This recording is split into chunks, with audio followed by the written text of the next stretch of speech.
Capitalismo, el ideal desconocido. El estado actual. 23. La alienación. Nathaniel Branden. The Objectivist Newsletter. Julio, agosto y septiembre de 1965. ¿Y cómo puedo hacer para afrontar las probabilidades de posesión diabólica del hombre y de Dios? Yo, desconocido y asustado en un mundo que nunca hice. En los escritos de psicólogos y sociólogos contemporáneos, uno encuentra estas líneas del poema de A. E. Housman, cada vez más a menudo, citado como un compendio elocuente del sentido de la vida y la desazón psicológica del hombre del siglo XX. En libro tras libro de observación social, uno encuentra el mismo mensaje. El hombre moderno está abrumado por la ansiedad. El hombre moderno padece una crisis de identidad. El hombre moderno está alienado. ¿Quién soy? ¿A dónde voy?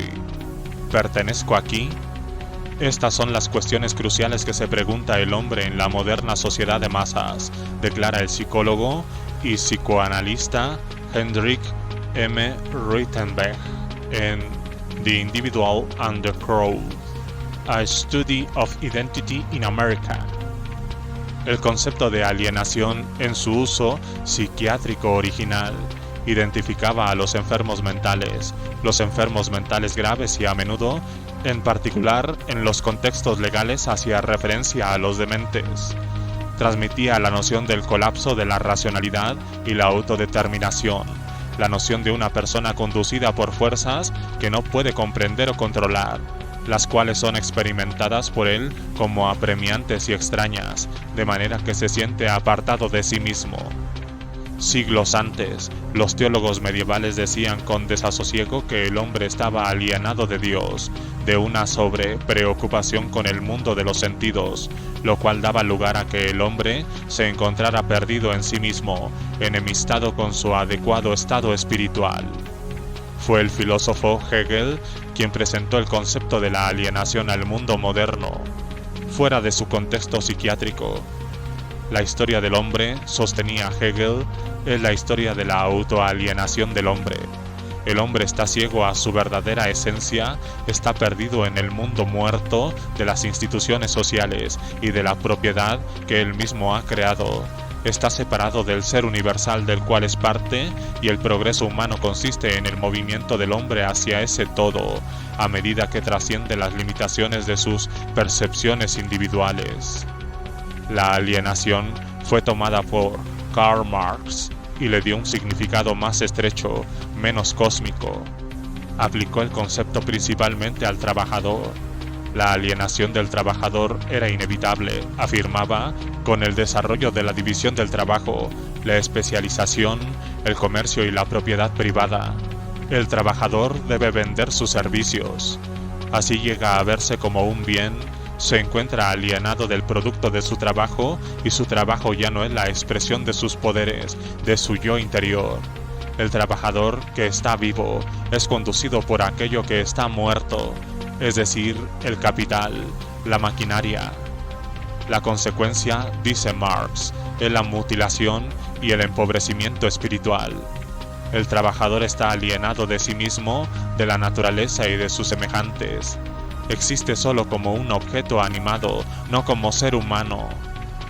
Desde la época de Marx, la idea de la alienación ha sido usada cada vez más extensamente por psicólogos, sociólogos y filósofos, acopiando una variedad extensa de usos y significados.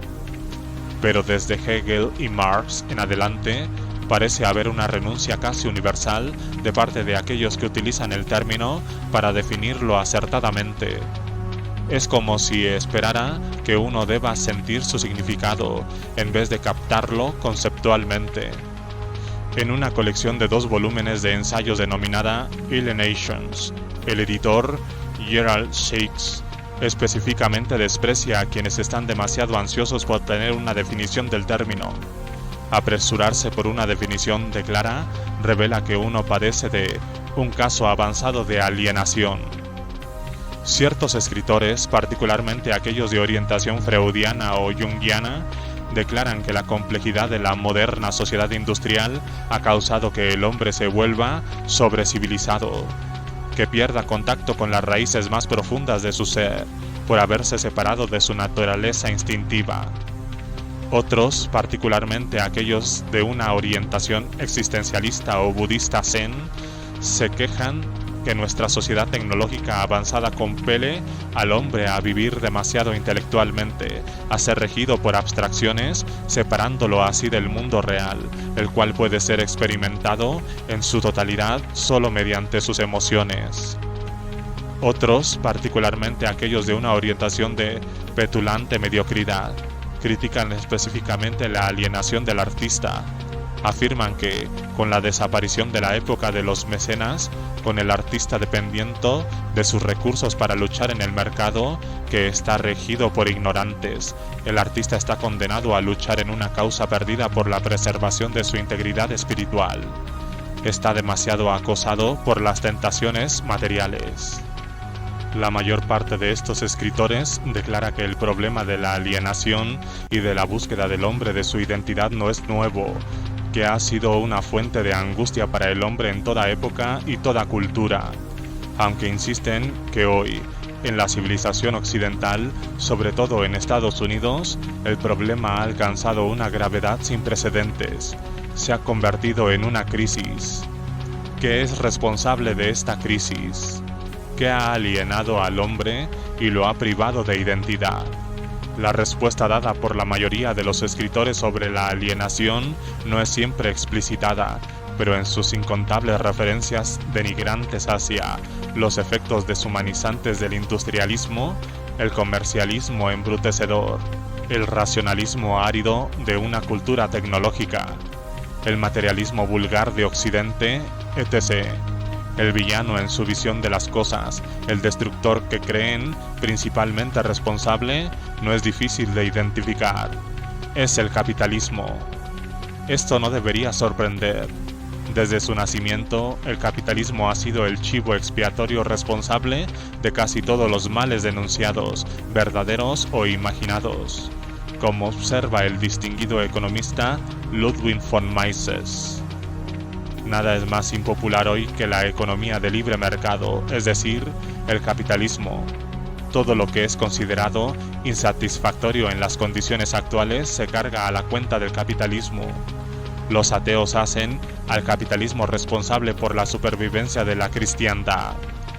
Pero las encíclicas papales acusan al capitalismo por la propagación de la irreligión y las indecencias de nuestros contemporáneos, y las iglesias protestantes y las sectas no son menos vigorosas en su acusación a la codicia capitalista.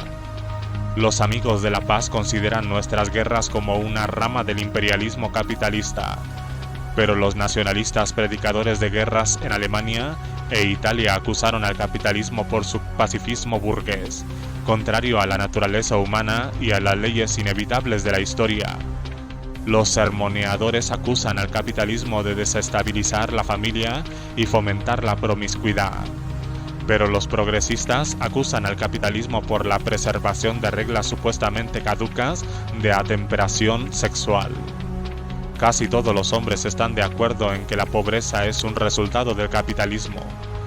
Por otra parte, muchos deploran el hecho de que el capitalismo, al atender espléndidamente los deseos de las personas de mejores costumbres y un mejor nivel de vida, promueven un burdo materialismo. Estas acusaciones contradictorias al capitalismo se cancelan unas a otras, pero el hecho es que han quedado pocas personas que no condenarían al capitalismo como un todo. Es verdad que una gran cantidad de hombres padece de un sentimiento crónico de vacío interior, de empobrecimiento espiritual, de la sensación de faltarles identidad personal. Es cierto que una gran cantidad de hombres se sienten alienados, aun si no pueden decir de algo que viene de ellos mismos, o de otros hombres, o del universo. Y es profundamente significativo que el capitalismo sea culpado de eso.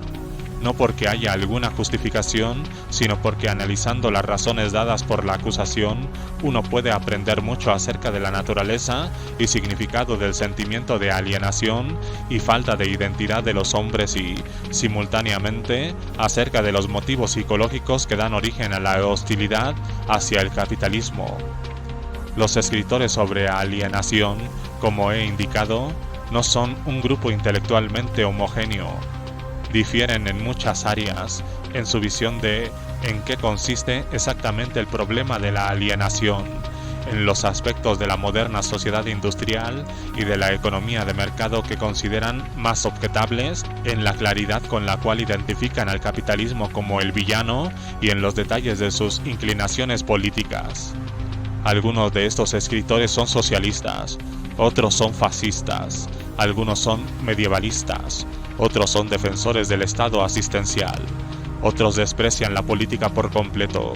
Algunos creen que el problema de la alienación es en gran medida o enteramente solucionable por un nuevo sistema de organización social. Otros creen que el problema, en el fondo, es metafísico y que no es posible encontrar alguna solución enteramente satisfactoria. Afortunadamente para los propósitos de este análisis, hay un escritor contemporáneo que logra combinar en sus libros casi todos los errores mayores perpetrados por los comentaristas en este campo, el psicólogo y sociólogo Erich Fromm. Déjenos, por consiguiente, considerar la perspectiva del hombre según Fromm y su teoría sobre la alienación en algún detalle. El hombre, declara Erich Fromm, es el raro fenómeno del universo. Este tema es crucial y central en todos sus escritos. El hombre es radicalmente diferente a todas las demás especies vivas, está separado y alienado de la naturaleza. Le embarga un sentimiento de aislamiento y un estado de separación. Ha perdido, en el proceso de la evolución, la quietud imperturbable de otros organismos, ha perdido la armonía prehumana con la naturaleza, que disfruta un animal, un pájaro o un gusano. La fuente de su maldición es el hecho de que él posee una mente, la conciencia de sí mismo, la razón y la imaginación. Fromm escribe en El hombre para sí mismo, ha perturbado la armonía que caracteriza la existencia animal. Su emergencia ha convertido al hombre en una anomalía, en un fenómeno raro del universo. El hombre no puede vivir como un animal, no está equipado para adaptarse automática e irreflexivamente a su entorno. Un animal repite ciegamente el patrón de la especie. Su comportamiento está biológicamente prescripto y estereotipado. Así o encaja o se extingue, pero no tiene que solucionar el problema de la supervivencia, no tiene conciencia de la vida y la muerte como problema. El hombre hace y es, esa es su tragedia. La razón, la bendición del hombre, es también su maldición. En el arte de amar, escribe: lo que es esencial en la existencia del hombre es el hecho de que ha emergido del reino animal, y desde la adaptación instintiva ha trascendido a la naturaleza, aunque nunca la deja. Es parte de ella, empero una vez separado de la naturaleza, no puede regresar. Una vez que es expulsado del paraíso, un estado de unidad original con la naturaleza, el querubín con espadas llameantes bloquearán su camino, si él intentara regresar. Que la facultad racional del hombre priva al hombre del paraíso, alienándolo y enemistándolo con la naturaleza, se trasluce claramente, dice Fromm, en las dicotomías existenciales que su mente condena al hombre a enfrentar, las contradicciones inherentes a la vida misma. ¿Cuáles son esas trágicas dicotomías? Él nombra tres como centrales y básicas. La mente del hombre le permite visualizar su propio fin, la muerte, pero su cuerpo le hace querer estar vivo. La naturaleza del hombre contiene potencialidades innumerables, empero el breve intervalo de su vida no le permite su realización total, aún bajo las circunstancias más favorables. El hombre Debe estar solo cuando tiene que juzgar o elaborar decisiones exclusivamente por el poder de su razón. Empero, no puede soportar estar solo, estar desvinculado de sus semejantes. Estas contradicciones, dice Fromm, constituyen el dilema de la situación humana, contradicciones contra las cuales el hombre se ve forzado a luchar, pero que nunca puede resolver o anular y que alienan al hombre de sí mismo, de sus semejantes y de la naturaleza. Si la lógica de lo anterior no es fácilmente perceptible, la razón no yace en la brevedad de la sinopsis, yace en la arbitrariedad no mitigada de la forma en que Fromm presenta sus ideas. Escribe no como un científico, sino como un oráculo que no tiene obligación de dar razones o evidencias. Es verdad que el hombre difiere fundamentalmente de todas las demás especies vivas en virtud de poseer una facultad racional, conceptual. Es cierto que, para el hombre, la supervivencia es un problema a solucionar mediante el ejercicio de su inteligencia. Es verdad que ningún hombre vive lo suficiente como para agotar todo su potencial. Es verdad que todo hombre está solo, separado y es único. Es verdad que pensar requiere independencia. Estos son los hechos que otorgan gloria a la existencia del hombre. ¿Por qué elegiría uno considerar estos hechos como una paradoja cósmica aterradora y ver en ellos la prueba de monumentales y trágicos problemas humanos? Hay hombres que resienten el hecho de que su vida sea de su responsabilidad y que la tarea de su razón sea descubrir cómo mantenerla. Una gran cantidad de ese tipo de hombres que prefieren el estado de animales, puedan hallarse o suelen hallarse durmiendo en los bancos de cualquier parque público. Se los llama vagabundos. Hay hombres que encuentran el pensamiento como algo anormal y antinatural. Una gran cantidad de hombres como estos se encuentran en los institutos de salud mental. Son llamados retrasados mentales. Hay hombres que sufren una preocupación crónica con la muerte. Hombres que fieramente resisten el hecho de no poder ser al mismo tiempo concertistas de piano, magnates comerciales, ingenieros de ferrocarriles, beisbolistas y se hallan clavadistas de aguas profundas. Hay quienes encuentran que su existencia como entidad separada e independiente constituye una carga insoportable. Una gran cantidad de hombres como estos se hallan en las oficinas de los psicoterapeutas. Son llamados neuróticos. Pero, ¿por qué Fromm escoge vagabundos, retrasados mentales y neuróticos como sus símbolos de la humanidad, como su imagen del hombre? ¿Y por qué opta por afirmar que el estado de esas personas es aquel en el que están destinados a empezar todos los hombres y por medio del cual deben poner el máximo empeño en elevarse? Fromm no nos los dice. En ninguna parte establece alguna conexión lógica entre los hechos que observa y las conclusiones que anuncia. Si no vamos a considerar sus conclusiones como arbitrarias, como revelaciones místicas, entonces debemos suponer que no se molesta en dar razones de su posición porque estima que sus conclusiones son virtualmente obvias, irresistiblemente transmitidas por los hechos que cita, fácilmente disponibles para la experiencia y la introspección de todos. Pero si siente que eso es aparentemente fácil, por introspección, los hechos que cita constituyen un problema atormentador para el hombre, la respuesta más apropiada que uno puede dar es: habla por ti mismo, hermano. La razón, Fromm insiste, y la conciencia de uno mismo, que la razón hace posible, convierten a la existencia separada, disociada del hombre, en una prisión insoportable, y el hombre se volvería loco si no pudiera librarse a sí mismo de esta prisión y tener mayor alcance, unirse de una forma u otra a los hombres y al mundo exterior. El siguiente párrafo es típico de lo que Fromm considera una explicación. La experiencia de la separación despierta ansiedad. Es ciertamente la fuente de toda ansiedad. Estar separado significa estar amputado, sin ninguna aptitud para usar mis poderes humanos. Por lo tanto, estar separado quiere decir estar indefenso, incapaz de captar el mundo, las cosas y las personas activamente. significa que el mundo me puede invadir sin que yo tenga capacidad de reacción. Así, el estado de separación es la fuente de ansiedad intensa. Más allá de eso, despierta vergüenza y sentimientos de culpa. Esta experiencia de culpa y vergüenza en el estado de separación está expresada en la historia bíblica de Adán y Eva. Después de que Adán y Eva han comido del árbol de la sabiduría del bien y del mal, después de que han desobedecido, después de que se han tornado humanos habiéndose emancipado a sí mismos de la armonía animal original con la naturaleza, es decir, después de su nacimiento como seres humanos, vieron que estaban desnudos y sintieron vergüenza. Deberíamos asumir que un mito tan viejo y elemental como este tiene la mojigatería moral de la perspectiva del siglo XIX y que el tema importante que la historia quiere transmitirnos es la vergüenza porque sus órganos genitales eran visibles.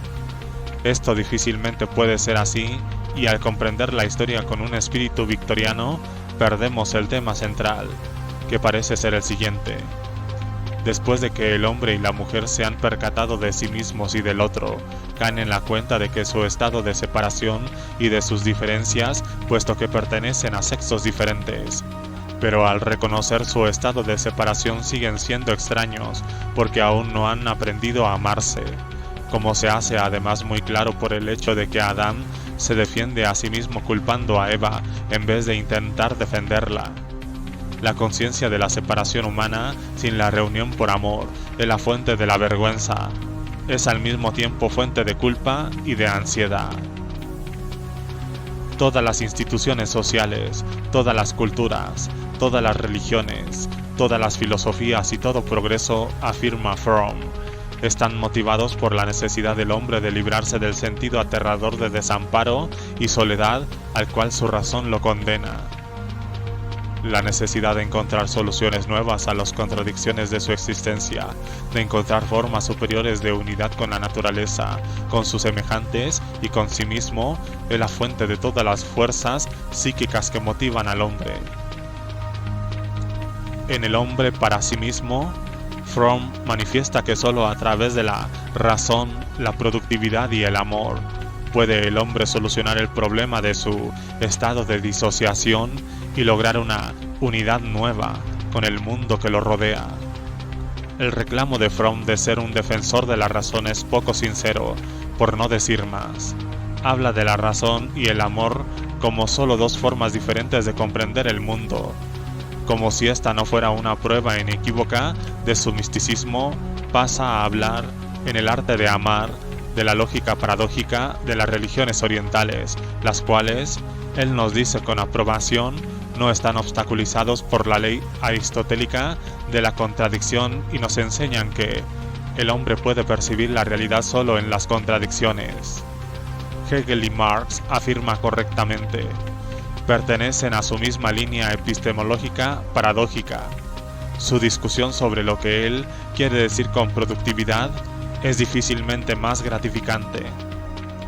En el arte de amar, escrito algunos años después de El hombre para sí mismo, declara que la razón y el trabajo productivo, aunque ciertamente importantes, proveen solo en forma parcial y, por sí solas, soluciones muy poco satisfactorias. La unidad que logran no es interpersonal y el deseo por la fusión interpersonal es la fuerza más poderosa en el hombre. Fromm pulsa un interruptor inexplicado en este punto.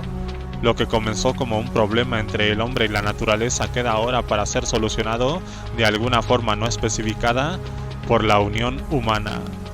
Uno no se sorprende al leer a Fromm, este es el tipo de pronunciamiento que uno espera. Hay un sentido de inevitabilidad en él. El amor y el amor por sí solo, nos dice con maravillosa originalidad, puede aliviar el terror del hombre.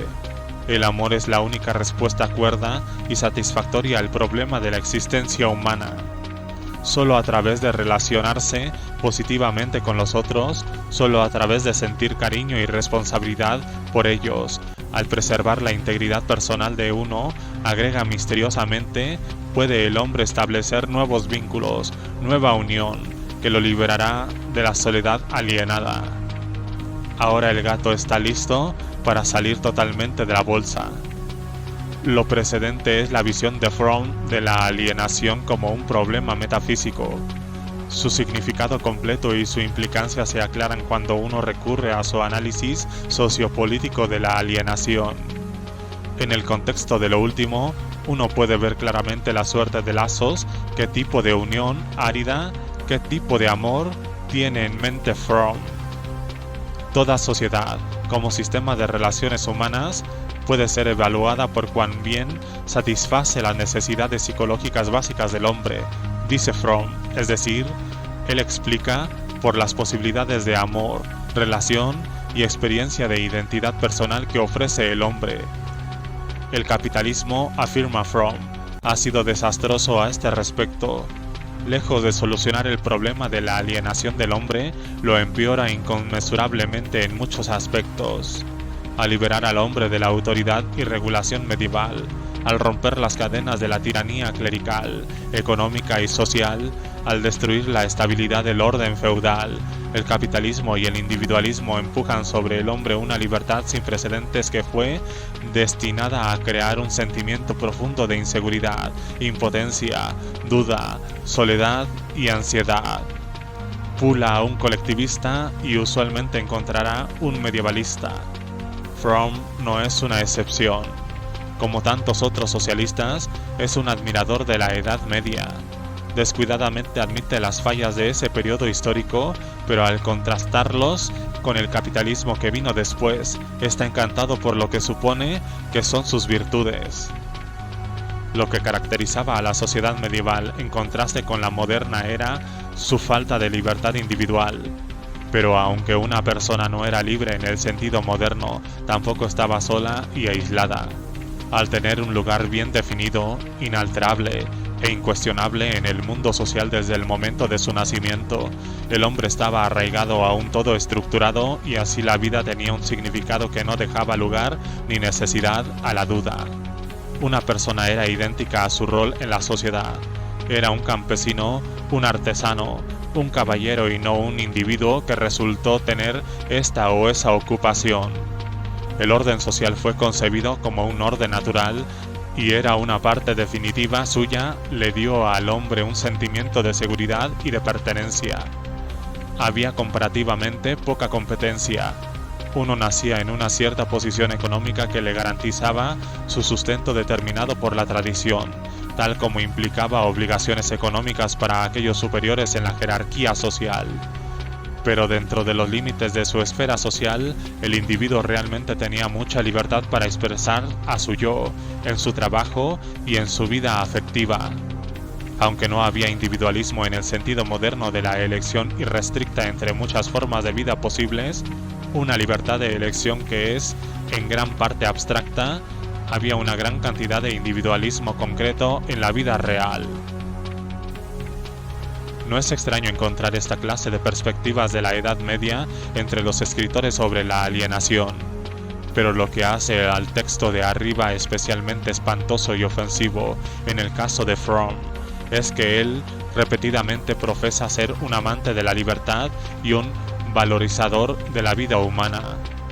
La falta de control total sobre cualquier aspecto de la existencia, la supresión brutal de la libertad intelectual, las restricciones inmovilizantes sobre cualquier forma de independencia e iniciativa individual, estas son características cardinales de la Edad Media. Pero Fromm pasa por alto todo esto junto con las hambrunas, las plagas, el trabajo extenuante de sol a sol, la rutina sofocante, el terror supersticioso, los ataques de pueblos enteros infligiendo el histerismo en masa, la brutalidad de pesadilla de las negociaciones entre los hombres, el uso de la tortura generalizada como costumbre normal. Todo esto es desechado y así queda Fromm absorto por la visión de un mundo en el cual los hombres no tenían que inventar y competir, vivían solo para someterse y obedecer. En ninguna parte nos cuenta en qué consiste específicamente el individualismo concreto del hombre medieval. Uno es morbosamente curioso por saber lo que nos diría. Con el colapso del medievalismo y el surgimiento de una sociedad de libre mercado, afirma Fromm, el hombre se vio forzado a asumir la responsabilidad total por su supervivencia. Tenía que producir y comerciar, tenía que pensar y juzgar, no tenía una autoridad que lo guiara y nada más que su habilidad para mantenerse con vida. Ya no podía, en virtud de la clase en la cual nació, heredar su sentido de identidad personal. En lo sucesivo tenía que ganárselo. Esto planteó un problema psicológico devastador para el hombre, intensificando su sensación básica de aislamiento y separación. Es cierto, destaca Fromm, que el modo capitalista de producción conduce a la libertad política, mientras que el orden social más centralmente planificado corre el peligro de conducir a la regimentación política y eventualmente a la dictadura.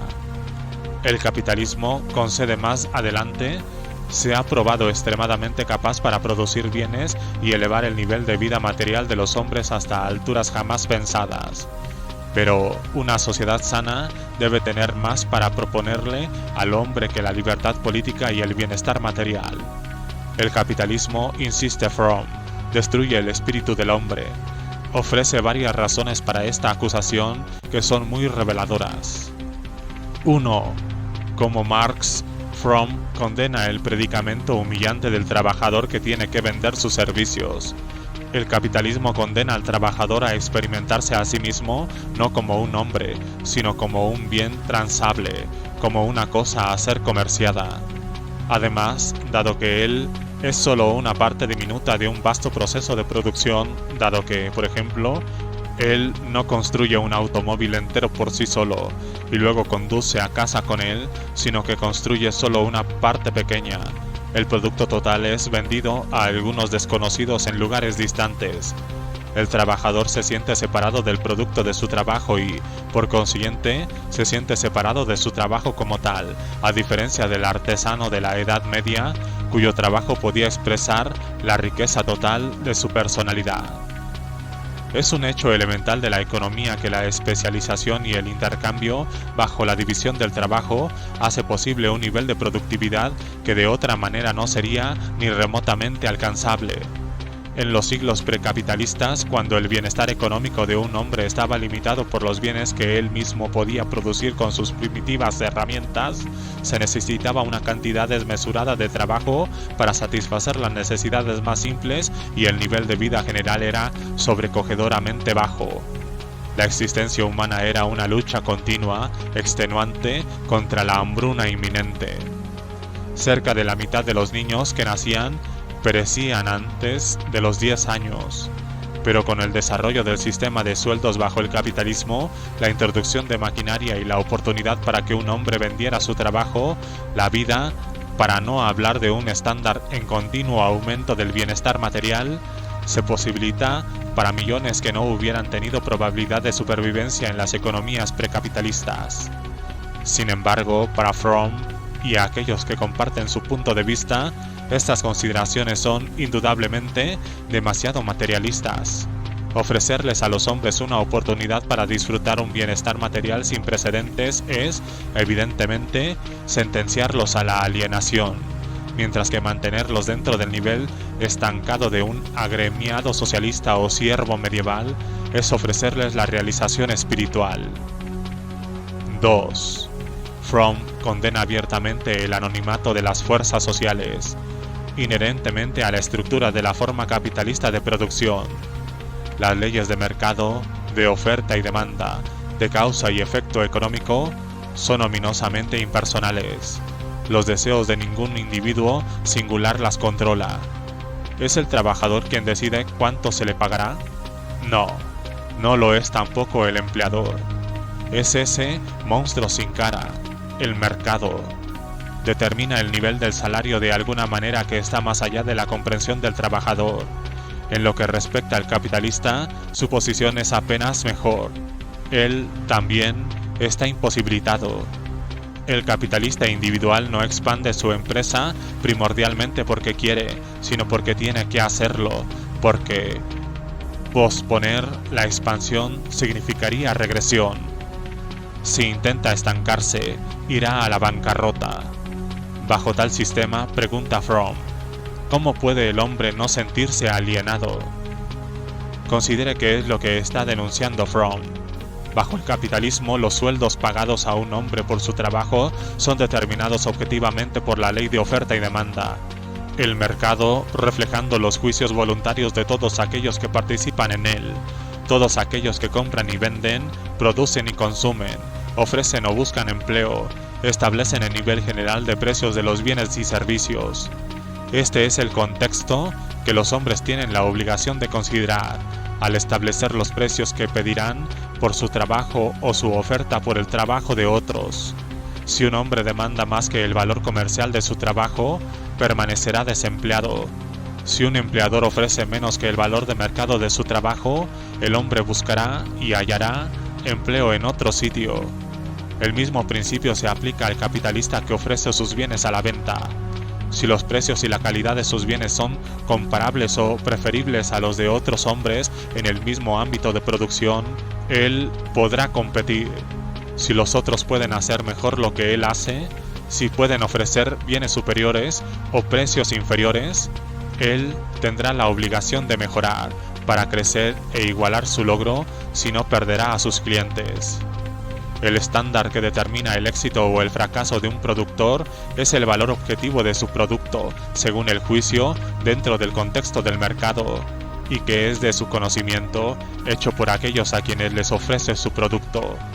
Este es el único principio racional y equitativo de intercambio, pero esto es lo que Fromm considera malo.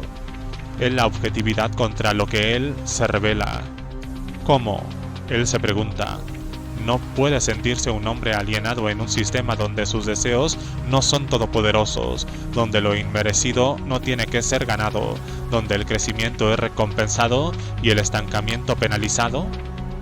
Está claro de lo anterior que la lucha básica de Fromm es con la realidad, dado que la naturaleza confronta al hombre con condiciones idénticas, meramente reflejadas en una economía de libre mercado.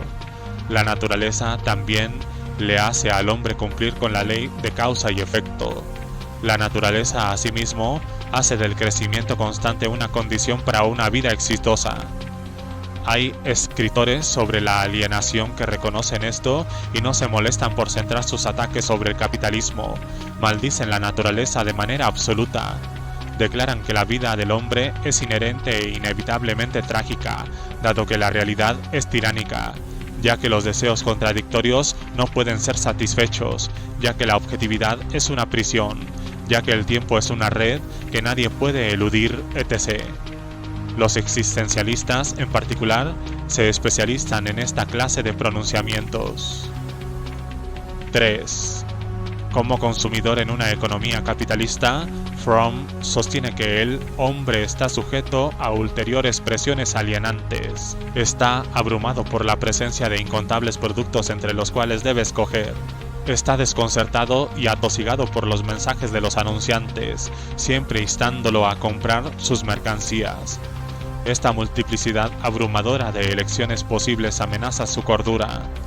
Además, está condicionado a consumir por el hecho de consumir, para aspirar a un estándar de vida siempre más alto o sencillamente para mantener funcionando el sistema. Con lavadoras automáticas, cámaras automáticas y abrelatas automáticos, la relación del hombre moderno con la naturaleza se vuelve cada vez más remota. Está progresivamente condenado a la pesadilla de un mundo artificial. Tal problema no lo enfrentó el siervo feudal. Esto es cierto. Durmiendo sobre un piso de tierra, el siervo medieval, para no hablar del cavernícola, estaba mucho más cerca de la naturaleza en un sentido incómodo y antihigiénico de la palabra. La crítica anteriormente citada al capitalismo se ha vuelto chic entre los comentaristas sociales. Lo que es notable es que casi invariablemente, como en el caso de Fromm, la crítica la realizan los mismos escritores que son más ruidosos en su gimoteo diciendo que el hombre necesita más ocio. Pero el propósito de los dispositivos que desaprueban es, específicamente, para liberarle tiempo al hombre. Así desean proveer al hombre de más ocio, mientras maldicen lo material, lo cual significa rechazar lo que hace posible el ocio. En lo que respecta a la carga, igualmente popular, que la multiplicidad de elecciones ofrecidas al hombre en la sociedad capitalista amenaza su equilibrio mental. debería recordárseles que el temor a las elecciones y decisiones es un síntoma básico de enfermedad mental. ¿A la mentalidad de quién, entonces, demandan estos críticos del capitalismo que la sociedad se ajuste? 4. El desarrollo de una sociedad compleja, altamente industrializada, requiere un grado extremo de cuantificación y abstracción en la forma de pensar de los hombres, observa Fromm, y esto, de cualquier manera, distancia al hombre del mundo que lo rodea. Pierde la capacidad para relacionarse con las cosas en su estado concreto y único. Uno puede estar de acuerdo con Fromm en parte. Una sociedad tecnológica industrial demanda un desarrollo más completo y el ejercicio de la facultad conceptual del hombre, es decir, de su forma distintivamente humana de cognición. El nivel de percepción sensorial de la conciencia, el nivel de cognición de un animal, no servirá. Aquellos que afirman que el nivel de conciencia conceptual aliena al hombre del mundo real, meramente reconocen que sus conceptos no guardan relación con la realidad o que ellos no comprenden la relación de los conceptos con la realidad. Pero debería recordarse que la capacidad para abstraer y conceptualizar ofrece al hombre, en la medida en que es un ser racional, un medio para relacionarse con el mundo que lo rodea inconmensurablemente superior al disfrutado por algunas otras especies. Eso no separa al hombre de la naturaleza, lo convierte en el amo de la naturaleza. Un animal obedece a la naturaleza ciegamente, el hombre la obedece inteligentemente y, por consiguiente, adquiere el poder para comandarla. 5. Finalmente, lo más alienante de todo, quizá, es el tipo de relaciones que existe entre los hombres bajo el capitalismo, dice Fromm. ¿Cuál es la relación del hombre moderno hacia su prójimo? Es la de dos abstracciones, dos máquinas vivientes que se utilizan mutuamente. El empleador usa a aquellos que él emplea. El vendedor usa a sus clientes. No hay mucho amor o mucho odio en las relaciones humanas de nuestros días. Hay, más bien, una cordialidad superficial y una más que superficialidad equidad, pero por detrás de esa superficie está la distancia y la indiferencia. La alienación entre hombre y hombre resulta en la pérdida de esos vínculos generales y sociales que caracterizan lo medieval, así como también a la mayoría de otras sociedades precapitalistas.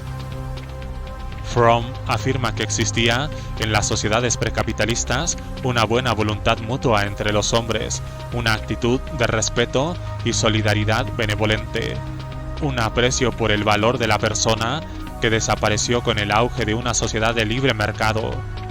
Esto es peor que falso. El reclamo es históricamente absurdo y moralmente desgraciado. Es notorio que, en la Edad Media, las relaciones humanas estaban caracterizadas por la desconfianza mutua, la hostilidad y la crueldad. Todos consideraban a su vecino como una amenaza potencial y nada era considerado más barato que la vida humana. Algo semejante invariablemente ocurre en cualquier sociedad donde los hombres son gobernados por la fuerza bruta. Al poner fin a la esclavitud y la servidumbre, el capitalismo introdujo una benevolencia social que habría sido imposible bajo los anteriores sistemas. El capitalismo valoró la vida del hombre como nunca antes. El capitalismo es la expresión político-económica del principio de que la vida de un hombre, su libertad y su felicidad es suya por derecho moral. Hay un pasaje en el manantial que arrojó luz sobre este asunto. La civilización es el progreso hacia una sociedad de privacidad. La existencia del salvaje es pública, regida por leyes de su tribu. La civilización es el proceso que consiste en liberar al hombre del hombre. Bajo el capitalismo, los hombres tienen libertad para escoger sus vínculos sociales, lo cual quiere decir escoger con quién se asociarán. Los hombres no están atrapados dentro de la prisión de su familia, tribu, casta, clase o barrio. Escogen a quién valorarán, con quién harán amistad, con quiénes comerciarán, la clase de relaciones en que estarán. Esto implica y entraña la responsabilidad del hombre para formar juicios independientes de valor. Implica y entraña también que un hombre debe ganarse las relaciones sociales que desea. Pero esto, claramente, es una abominación para Fromm. El amor, nos dice, es la única respuesta cuerda y satisfactoria al problema de la existencia humana. Pero, Afirma, el amor y el capitalismo son hostiles. El principio subyacente en una sociedad capitalista y el principio del amor son incompatibles. El principio del capitalismo, dice Fromm, es el de la ética de la imparcialidad, del comercio, del intercambio de valores, sin el recurso de la fuerza o el fraude. Los individuos tratan unos con otros solo sobre la premisa del interés personal mutuo. Se involucran solo en aquellas transacciones de las cuales esperan un beneficio, una recompensa o ganancia. Incluso puede decirse que el desarrollo de la ética de la imparcialidad es la contribución ética particular de la sociedad capitalista. Pero aborda el amor con cierta preocupación por el interés personal, afirma, negar la misma esencia del amor. Amar a un individuo es sentir preocupación y responsabilidad por él. No es formar un juicio sobre su carácter o personalidad como producto del cual uno espera placer. Amar idealmente es amar incondicionalmente. Es amar a un ser humano, no por el hecho de lo que él es, sino por el hecho de que él simplemente es amar sin consideración a valores, estándares o juicios.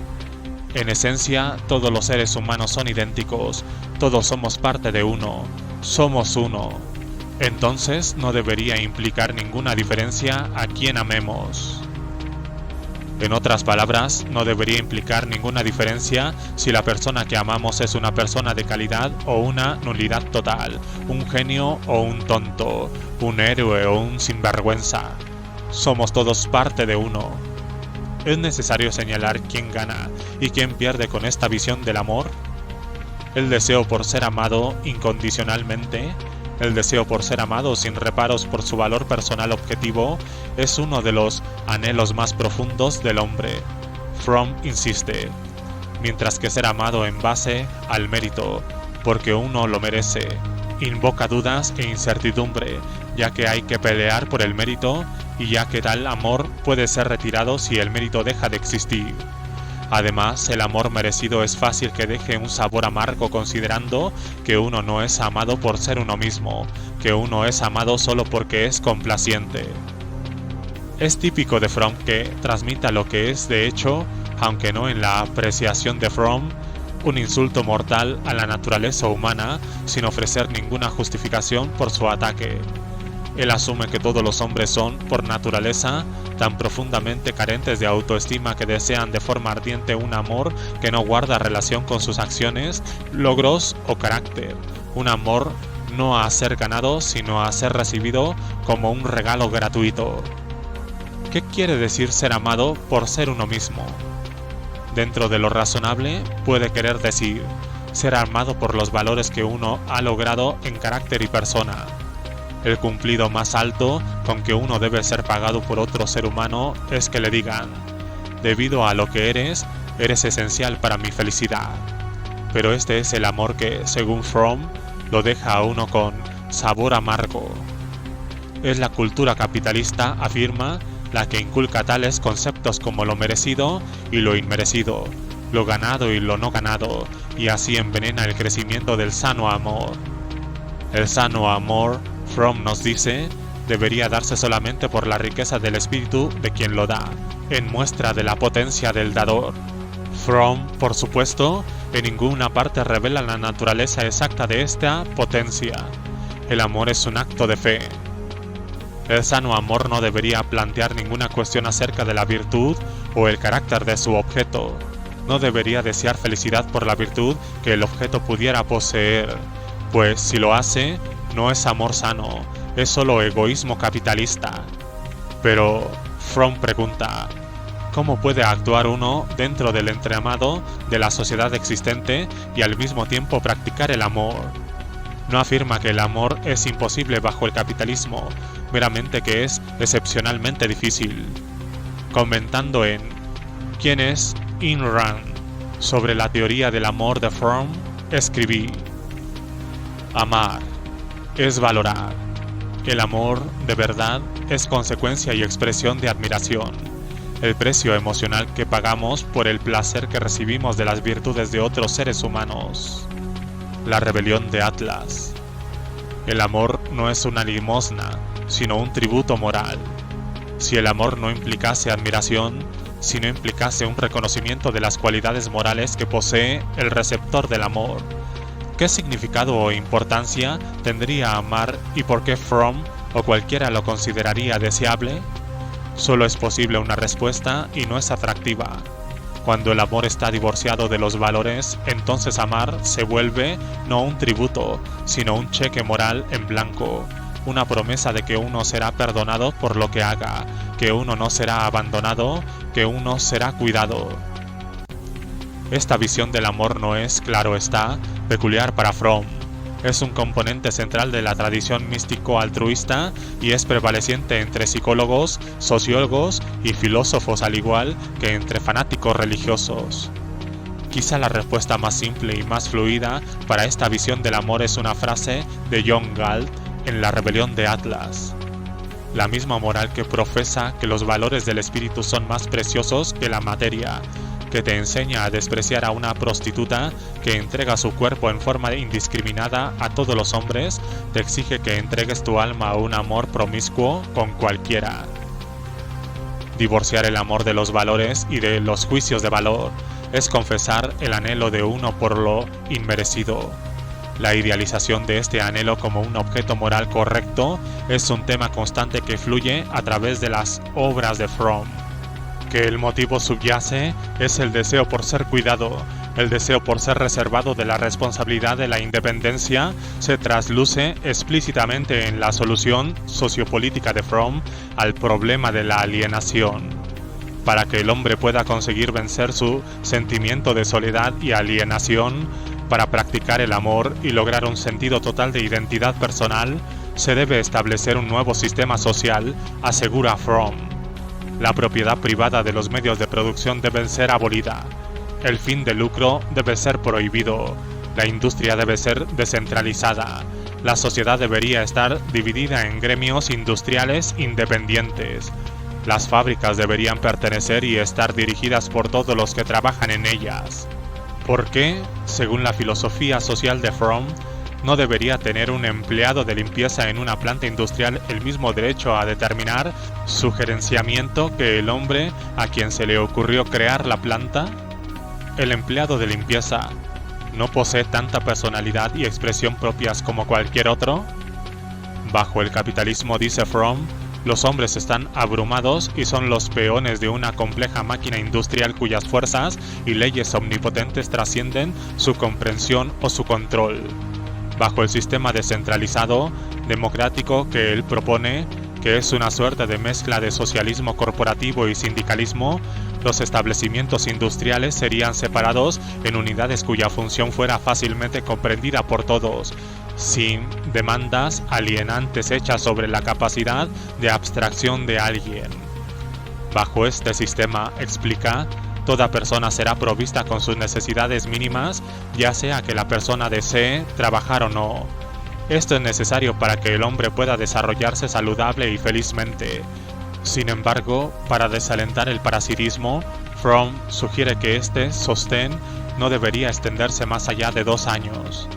¿Quién debería proveer este soporte si estuvieran dispuestos a hacerlo y qué ocurriría si no estuvieran dispuestos? Son preguntas que Fromm no plantea. Fromm siente que siempre que los hombres estén ocupados con el problema de la supervivencia, sus preocupaciones espirituales, las preocupaciones que realmente importan, son casi inevitablemente desatendidas. ¿Cómo pueden no empobrecerse la personalidad del trabajador si debe afrontar a diario la necesidad de ganar su sustento? ¿Cómo puede desarrollar el hombre de negocio sus potencialidades creativas si se encuentra esclavo de su obsesión por la producción?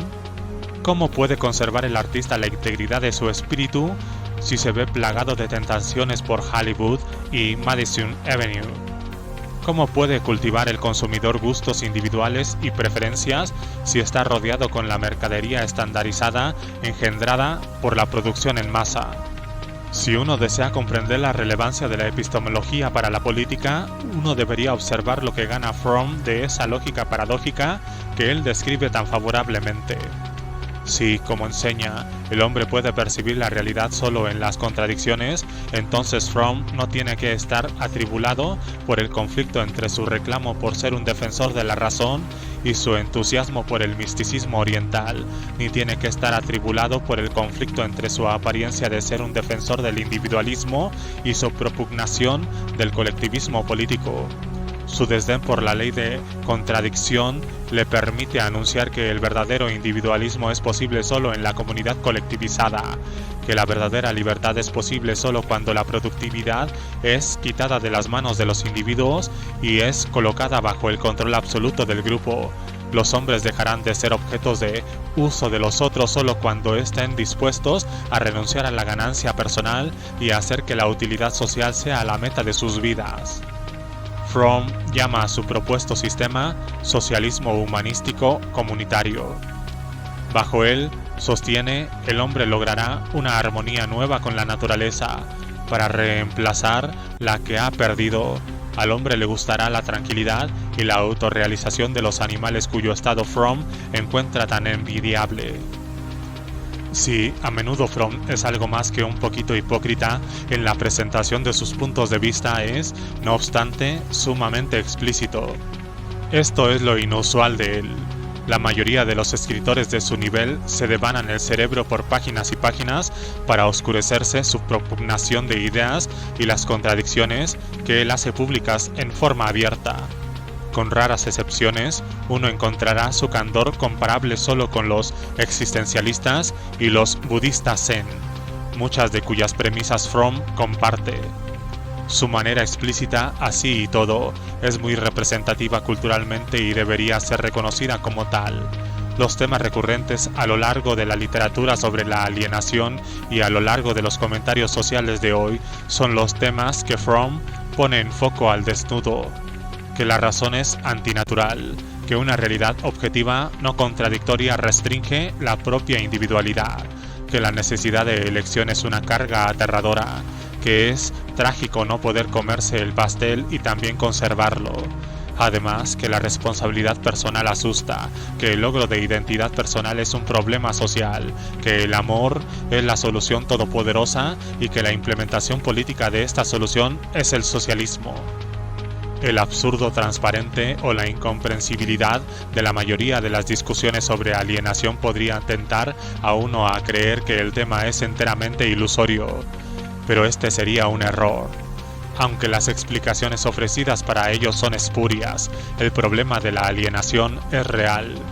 Una gran cantidad de hombres reconoce el estado emocional penoso que describen los escritores sobre alienación. Una gran cantidad de hombres carece de un sentido de identidad personal. Una gran cantidad de hombres se siente proscrita y temerosa en un mundo que no hicieron. ¿Pero por qué? ¿Cuál es el problema de la alienación? ¿Qué es la identidad personal? ¿Por qué deberían experimentar tantos hombres el qué hacer de lograrla como una temida carga? ¿Y cuál es el significado de los ataques sobre el capitalismo en conexión con este asunto? Estas son las preguntas que ahora debemos proceder a contestar. El problema de la alienación y el problema de la identidad personal son inseparables. Al hombre que le falta un sentido firme de identidad personal se siente alienado. El hombre que se sienta alienado carece de un sentido firme de identidad personal. El dolor es la señal de alarma de un organismo, la advertencia de peligro. Las variedades particulares del dolor, como el sentimiento de alienación, le anuncian al hombre que está viviendo en un estado psicológico impropio para él, que su relación con la realidad es mala. Ningún animal afronta preguntas tales como ¿qué debería hacer yo mismo? ¿Qué forma de vida es la adecuada de acuerdo a mi naturaleza? Tales preguntas son posibles solo para un ser racional, es decir, un ser cuyo método característico de funcionamiento cognitivo, de entender la realidad, solo puede ser conceptual, que no solo es consciente sino también autoconsciente y cuyo poder de abstracción le permite proyectar muchos cursos de acción alternativos.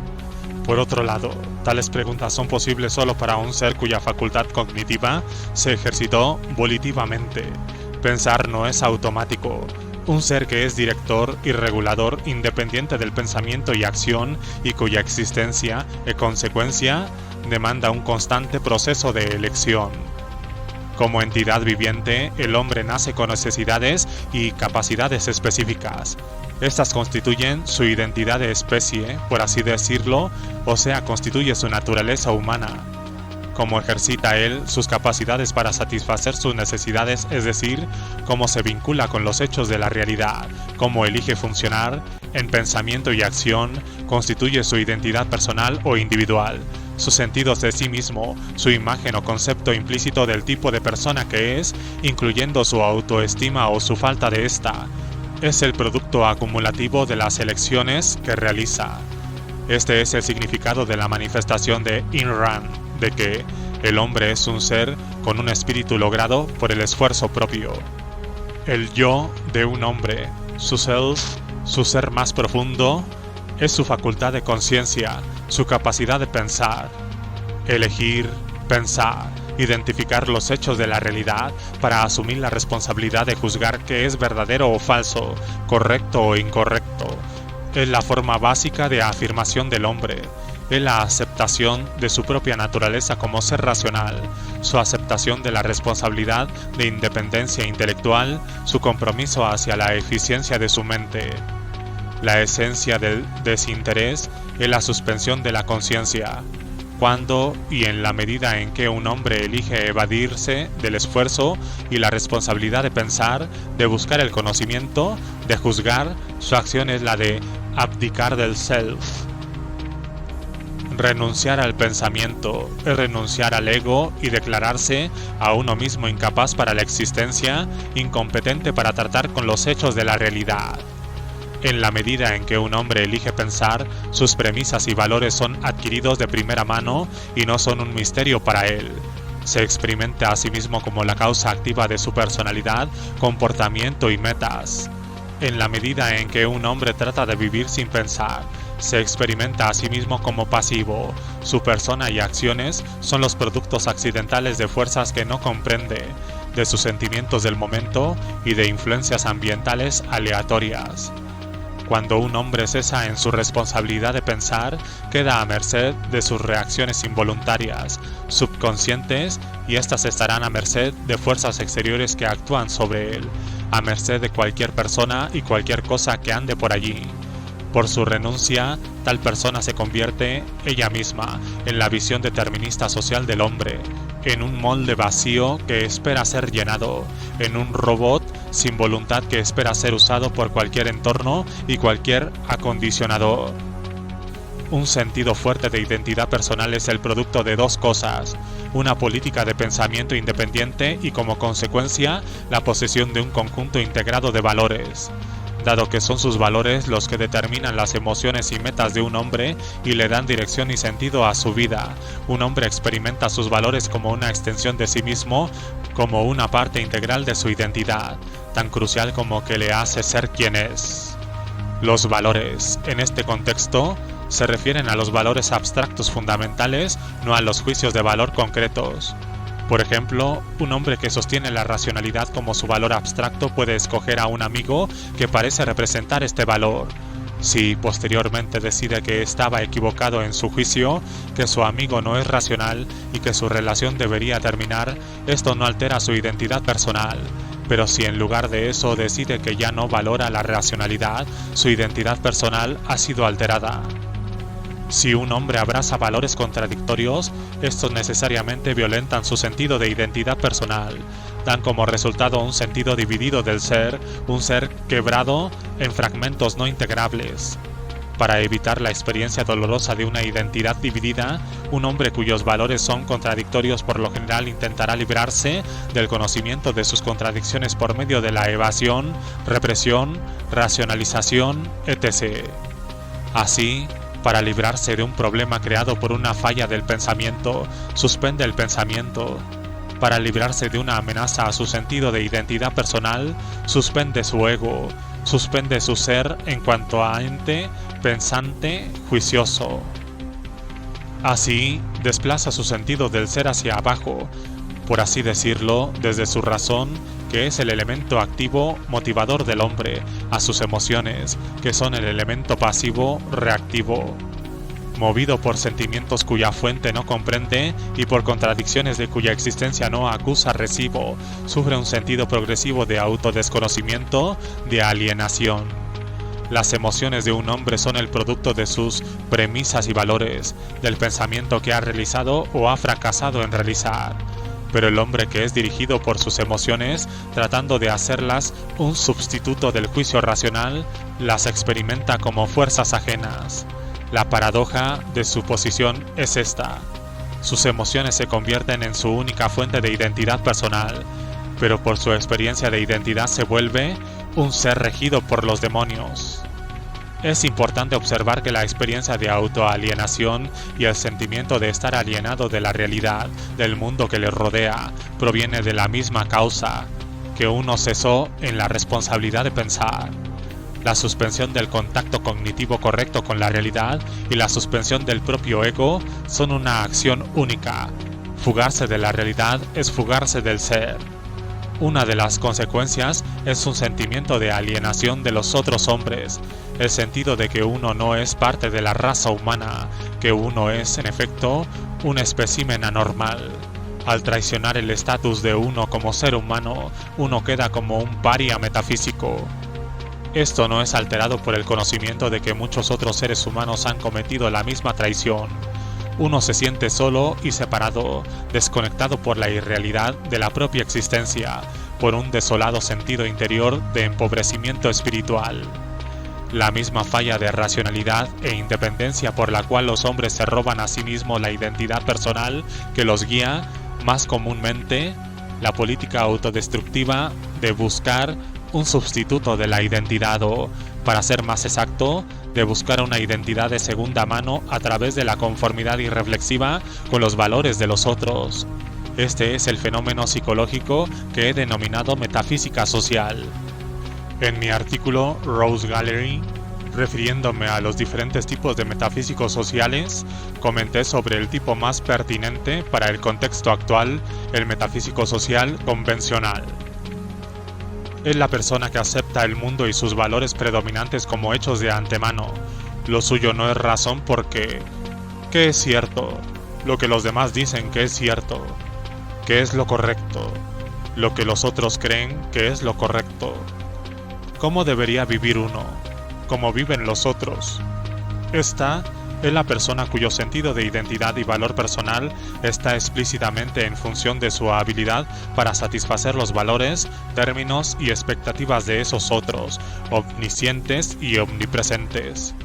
En una cultura como la actual, con sus valores disgregantes, su caos intelectual, su bancarrota moral, donde los hitos familiares y las reglas desaparecen, donde los espejos autoritarios que reflejan la realidad se fracturan en mil subcultos incomprensibles, donde el ajuste se está volviendo cada vez más severo y difícil. El metafísico social convencional es el primero en correr a un psiquiatra, llorando porque ha perdido su identidad, porque ya no sabe inequívocamente qué se supone que él debe hacer y ser. Nunca se le ocurriría a una persona de autoestima y juicio independiente que la identidad de uno es una cosa a ser obtenida o determinada por otros.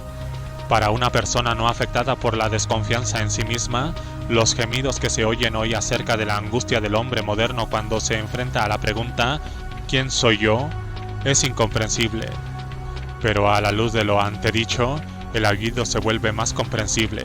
Es el grito de los metafísicos sociales que ya no saben a qué autoridades obedecer, y hay quien arguye que es deber de alguien arrearlos hacia un sentido del ser, que el sistema los debe proveer de autoestima.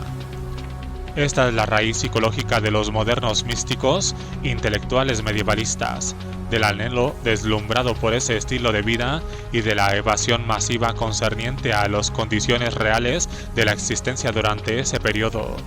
La Edad Media representa el sueño no confesado del metafísico social, un sistema en el cual su temor a la independencia y la responsabilidad personal es proclamado como una virtud y es considerado un imperativo social. Cuando en cualquier era un hombre trata de evadir la responsabilidad de la independencia intelectual y de derivar su sentido de identidad de la pertenencia, paga en lo sucesivo un precio mortal en términos del boicoteo de sus procesos mentales. El grado por el cual un hombre sustituye el juicio de otros por el suyo, sin mirar la realidad en forma directa, Es el grado por el cual sus procesos mentales son separados de la realidad.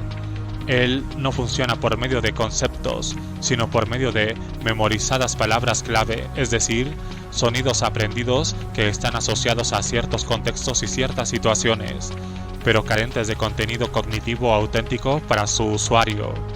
Este es el fenómeno no identificado, no reconocido que apremia a las personas irreflexivas del presente a conceder validez a la acusación de que el hombre moderno vive demasiado abstractamente, demasiado intelectualmente, y que necesita regresar a la naturaleza. Sienten tenuamente que están desconectados de la realidad, que algo está mal en su comprensión del mundo que los rodea, pero aceptan una decodificación enteramente falaz de su problema. La verdad no es que se pierden entre abstracciones, sino que se han olvidado cómo descubrir la naturaleza y el uso correcto de las abstracciones. No se pierden entre conceptos, se pierden entre palabras clave. Están separados de la realidad, no porque intenten captarla demasiado intelectualmente, sino porque tratan de captarla solo como la ven los demás. Tratan de captarla como parásitos mentales.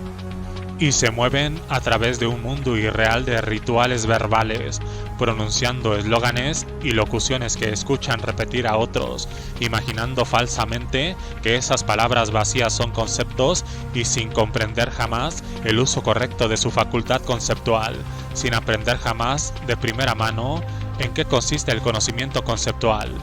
Luego están listos para el budista Zen, que les dice que la solución a su alienación de la realidad es vaciar su mente de todo pensamiento y se sientan por una hora, cruzando las piernas, contemplando el patrón de las venas de una hoja.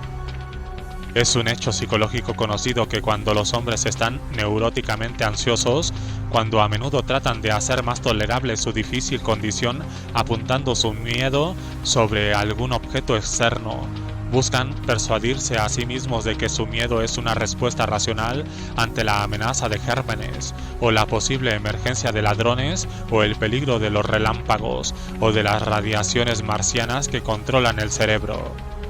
El proceso por el cual los hombres deciden que la causa de su alienación es el capitalismo no es algo diferente. Sin embargo, hay razones por las cuales el capitalismo es el objetivo de su proyección y racionalización.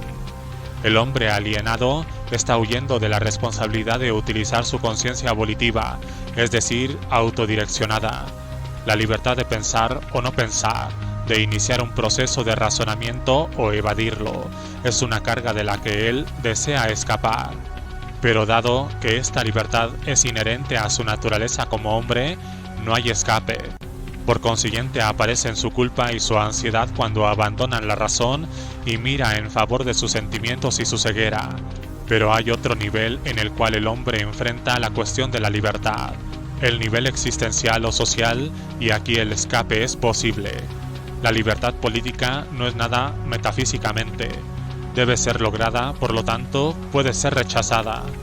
La raíz psicológica de la rebelión contra la libertad en la existencia de uno es la rebelión contra la libertad en la conciencia de uno. La raíz de la rebelión contra la responsabilidad personal en la acción es la rebelión contra el direccionamiento personal del pensamiento. El hombre que no quiere pensar no quiere cargar con la responsabilidad por las consecuencias de sus acciones ni de su propia vida. Resulta apropiado, respecto a esto, citar un pasaje de ¿Quién es Ayn Rand?, en el cual discuto la similitud de los ataques contra el capitalismo emprendidos por socialistas y medievalistas del siglo XIX. En las obras de ambos medievalistas y socialistas, uno puede observar el inconfundible anhelo por una sociedad en la cual la existencia del hombre le estaría automáticamente garantizada a él, es decir, en la cual el hombre no tendría que cargar con la responsabilidad de su supervivencia. Ambos bandos proyectan su sociedad ideal como una caracterizada por eso que llaman armonía, por ser libres del cambio rápido, de los desafíos o de las exigencias demandadas de la competencia. Una sociedad en la cual cada uno debe cumplir con su parte prescripta para contribuir al bienestar de todos, pero en la cual nadie afrontará la necesidad de hacer elecciones y decisiones que afectarán crucialmente su vida y su futuro, en la cual no aparecerá la pregunta de qué es lo que uno ha o no ha ganado, merece o no merece, en la cual las recompensas no estarán atadas al logro y en la cual la benevolencia de alguien garantizará que una necesidad nunca cargue con las consecuencias de los errores de uno. El fracaso del capitalismo por conformar lo que puede llamarse una visión pastoral de la existencia es esencial para la acusación de los medievalistas y los socialistas contra una sociedad libre. No es un paraíso terrenal lo que el capitalismo ofrece a los hombres. Hoy, por supuesto, el capitalismo en gran medida ha sido abandonado a favor de una economía mixta, es decir, una mezcla de libertad y estatismo moviéndose firmemente en dirección a un creciente estatismo. Hoy nosotros estamos por lejos más cercanos a la sociedad ideal de los socialistas que cuando Marx escribió por primera vez sobre la alienación del trabajador. Empero, con cada avance del colectivismo, los aullidos acerca de la alienación del hombre se vuelven más fuertes. El problema, se nos dice, empeora. En los países comunistas, cuando se permite la expresión de tales críticas, algunos comentaristas comienzan a quejarse diciendo que la solución marxista acerca de la alienación del trabajador ha fracasado, que el hombre bajo el comunismo sigue alienado, que la armonía nueva con la naturaleza y el prójimo no ha llegado. Tampoco le llegó al siervo o al agremiado medieval, más allá de la propaganda de comentaristas como Eric Fromm. El hombre no puede escapar de su naturaleza si establece un sistema social que es incompatible con los requerimientos de su naturaleza, un sistema que le prohíba funcionar como un ser racional, independiente. El resultado es el desastre psicológico y físico. Una sociedad libre, por supuesto, no puede garantizar el bienestar mental de todos sus miembros en forma automática. La libertad no es una condición suficiente para asegurar el logro apropiado del hombre, pero es una condición necesaria. Y el capitalismo de Lucifer, es el único sistema que provee esa condición.